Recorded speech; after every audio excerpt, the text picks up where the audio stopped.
অবশেষে রাগ ভাঙল শাহরুখ খানের। পুত্র আরিয়ান খানের গ্রেফতারের ঘটনার পর থেকে শাহরুখ নাকি রেগেছিলেন ছবি শিকারীদের উপর। অবশেষে নাকি ঠান্ডা হয়েছেন বলিউডের বাদশা। 2021 সালে মাদকযোগে এক প্রমোদ তরণী থেকে গ্রেফতার করা হয়েছিল আরিয়ান খানকে। সেই ঘটনা যেভাবে ক্যামেরাবন্দি করেছিলেন ছবি শিকারীরা, তা মোটেও ভালো চোখে দেখেননি শাহরুখ।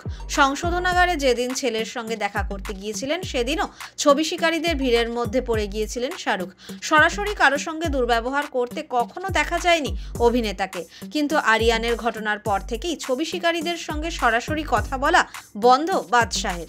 ক্যামেরার সামনে এলেও মুখ দেখাননি এক ঝলকও।